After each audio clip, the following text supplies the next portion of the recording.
कुम्हार की लड़की ने अपने पति को राजमहल के आंगन में बीचों बीच पलंग डालकर सुला दिया। आज की रात उसे कैसे भी करके अपने पति को मरने नहीं देना था। पति की मृत्यु को टालने के लिए उसने पलंग के एक कोने पर दिया जलाकर रख दिया और हाथ जोड़कर प्रार्थना की, हे अग्निदेव, आज की रात पलंग के इस कोने की जिम्मेवारी आपकी है। अगर मेरी पतिव्रता सच्ची है तो मेरे पति की रक्षा करना।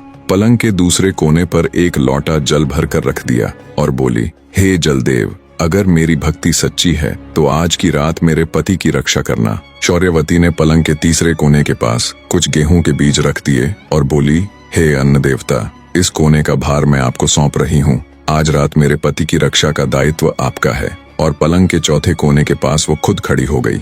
जब नाग उसके पति को मारने में असफल हो गया तो अब की बार धर्मराज ने राजा के लड़के के प्राण हरने के लिए खुद बेमाता को भेजा। कहानी को बीच में रोककर आपको बताता चलूं कि बेमाता भी धर्मराज की एक खास इकाई है। जैसे यमराज और यम के दूत होते हैं, कहते हैं बेमाता का लिखा हुआ कोई भी नहीं टाल सकता। बेमाता जब राजा के लड़के के प्राण लेने आई तो उसे पलंग के पहले कोने पर अग्निदेव का पहरा मिला। बेमाता को देख अग्निदेव बोले, अगर तुम मेरे ऊपर से जाकर राजा के लड़के के प्राण हरोगी तो मेरा तो कोई आदर मान ही नहीं रहेगा। मैं ही हूँ जो जीने से लेकर मृत्यु तक हर व्यक्ति को पवित्र करता हूँ। अगर तुम मेरा निरादर करके उसके प्राण लोगी तो मेरा तो अस्तित्व ही खत्म हो जाएगा। फिर बेमाता पलंग के दूसरे कोने के पास जाती है तो वहाँ उसे जल देवता मिलते हैं। वो भी वही बात कहते हैं, अगर तुम मेरा निरादर करके राजा के लड़के के प्राण हरोगी तो कौन मुझे देवता मानेगा, मेरा तो अस्तित्व ही मिट जाएगा।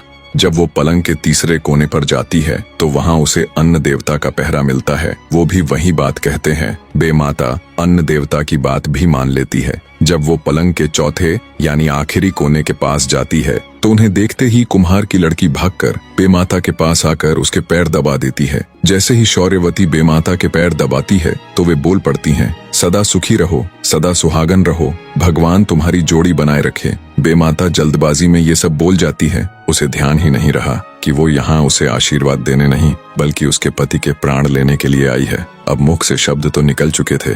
बेमाता कुम्हार की लड़की से बोली, तुमने तो बड़ा गजब कर दिया। मैं यहाँ तुम्हारे पति के प्राण लेने के लिए आई थी। इसकी तो सिर्फ आज की ही आयु है। आज इसे धर्मराज के घर पेश होना है, पर तुमने तो छल से मेरे ही कान काट लिए। जल्दी से मैं मेरे पैर दबाकर मुझसे ही सदा सुहागन का आशीर्वाद ले लिया। तब शौर्यवती बोली, तो और मैं क्या करती माता, अपने पति को अपने से पहले कैसे मरने देती। अब देख लो माता, या तो आप अपने वचनों से हारी हो जाओ, अन्यथा इन्हें जीवित छोड़ दो। शौर्यवती की बात सुन बेमाता सोच में पड़ जाती है। फिर कुछ सोचकर कहती है,